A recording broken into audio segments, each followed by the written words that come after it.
Do you remember the time in Hollywood films where the villain's intricate plan begins to come apart? That's exactly where Harry and Meghan are right now. Two individuals who believed they could transform monarchy into a business empire turned out to be a shoddy imitation of a lavish vacation. The odd thing is that people are asking the wrong questions and focusing on the wrong things. This has nothing to do with Netflix cutting ties, Meghan Markle's trip to Australia, or the idea of charging $2,000 for a selfie-style health retreat. It has nothing to do with the controversy surrounding Tom Bower's latest book and the Sussex narrative. In this story, who are the real villains? Because when a fairy tale image ceases to sell, opportunists are always moving on to a new stage, which rarely looks good. Cat's out of the bag. I'm shocked we've kept this a secret for so long. In 2 weeks, my show is coming out, which I'm so excited for. Then Netflix came on, not just as my partner in the show, but as my partner in my business, which was huge. And now it's time to share it with you. So I can't wait for you to see it. Thanks, guys. One eternity later. Bye, pumpkin. Bye, pumpkin. Come on, everyone. It's time for another round of Meghan and Harry's show. Today's theme? A sharp change from past guarantees to present uncertainty. Meghan Markle recently made a big announcement that emphasized a lucrative deal, a bright future, and an apparently fruitful long-term partnership with Netflix. Through media initiatives, culinary programs, high-end branding, and a strong presence, the goal was to create a global lifestyle brand that would challenge traditional royal expectations. The concept was bold, intelligent, and ambitious. It was essentially the foundation of what was supposed to develop into a powerful new empire. Netflix CEO Ted Sarandos publicly supported her, telling Variety, "I think Meghan is really underestimated in terms of her influence on the culture." Another report claims that she was even considered an amazing figure on the inside.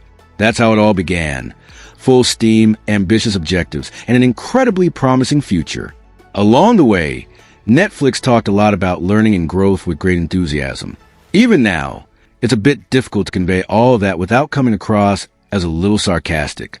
The results haven't quite matched the initial excitement, despite the fantastic message and a lot of passion. I think year one for any founder is just a lot of learns. But, I think my learns were to continue to give yourself. It's just been a lot of learns. And so if you know your audience, you know your demographic, well, they love the show.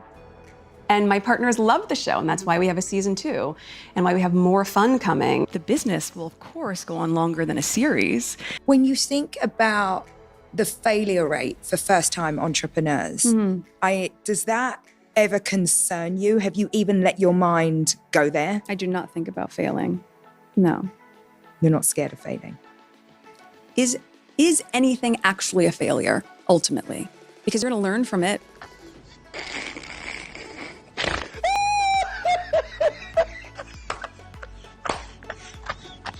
And now, a year later, not failing is supposed to look like this.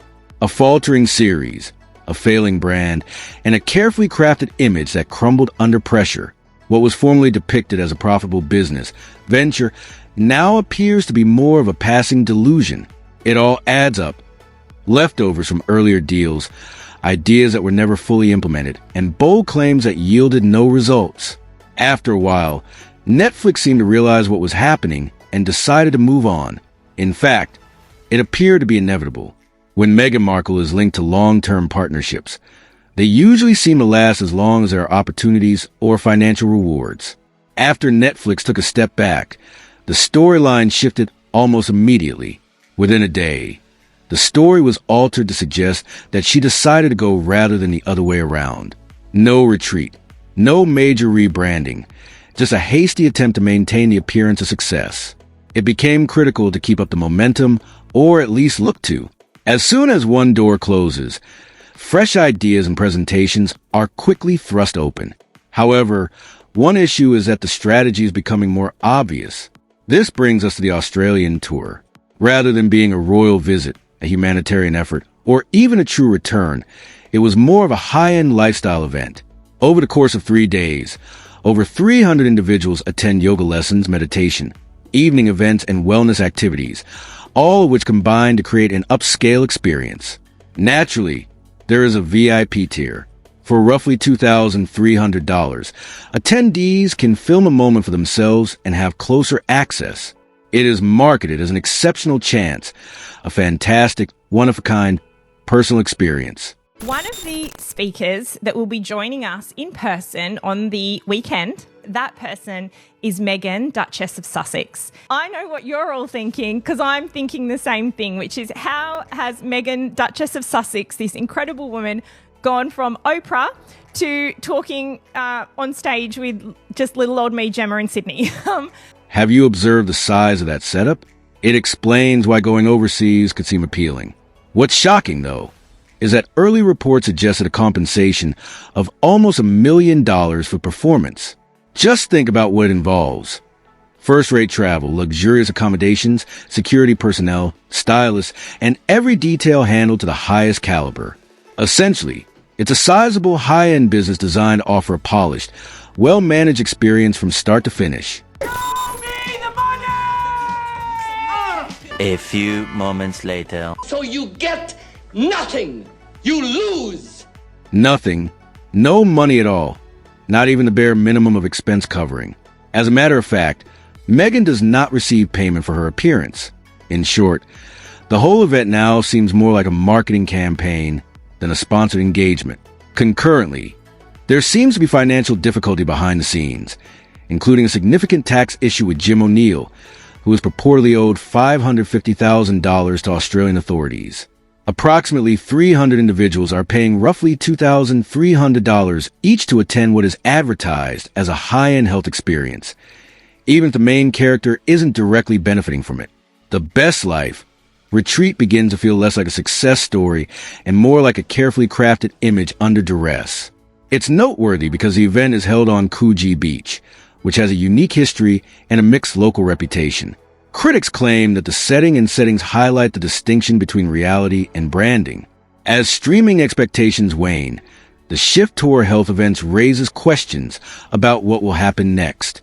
From major appearances to smaller-scale engagements, the route seems unclear.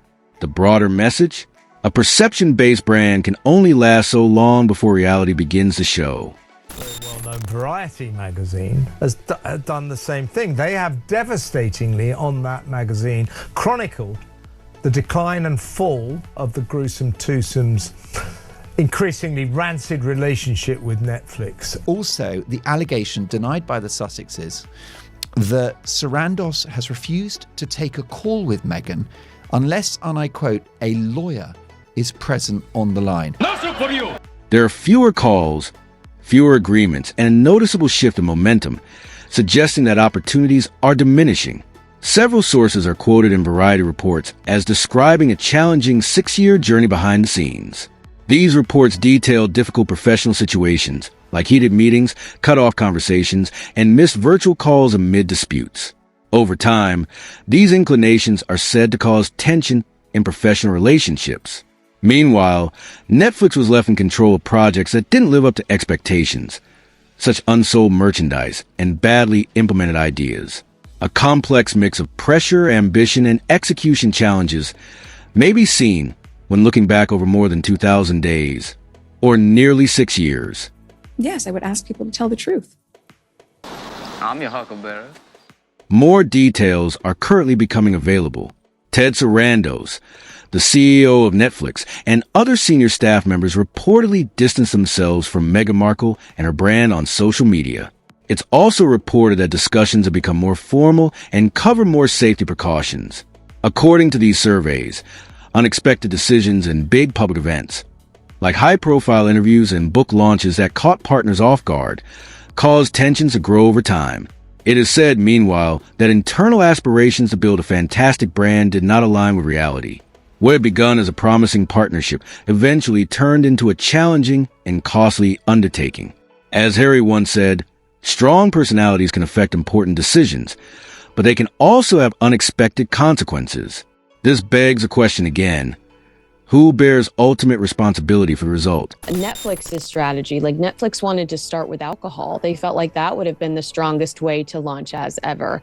And Meghan pushed back and she wanted to go with flowers. Dried flowers. Damn. But Netflix had a different strategy and they wanted to do similar to the Bridgerton outline, they wanted to do teacups, they wanted to do tea towels, and Meghan had her own focus, and that's what she insisted on doing. And the only person you can blame is Meghan, if you believe Meghan. Royal author Tom Bower revisits these eras in his book Betrayal. While some people leave behind scandals, others leave behind lasting legacies. According to reported passages, there were harsh conversations inside royal circles, including direct confrontations and early concerns raised by senior members. Among the accusations are relationship strain and growing mistrust behind the scenes. Even at important public gatherings, criticism continued. For example, coverage of Invictus 2025 showed that the event's original purpose was subordinated to media appearances and moments. Reports revealed painstakingly created images, lower than anticipated participation, and a focus more on celebrity appearances than the event's objectives. Overall, the narrative suggests that a lot of the earlier patterns, ambition, attention, and ongoing controversy, have recurred in the past year.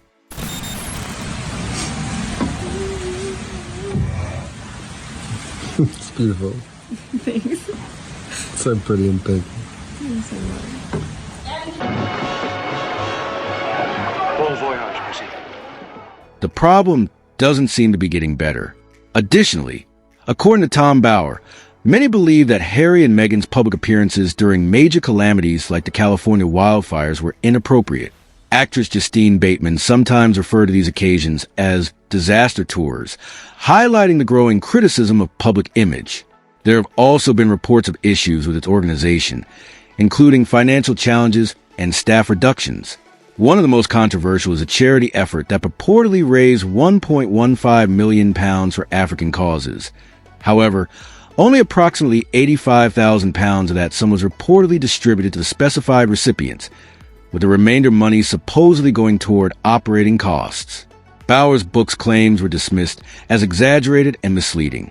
However, Bower's remarks suggested that more revelations might still be made, escalating the tension in an already divisive narrative. Meghan never intended to be a dutiful duchess opening hospitals in Shropshire. She always intended to go back to Hollywood and use her title to pursue her career, and persuaded Harry, as I showed in this book, and they could only find happiness in California.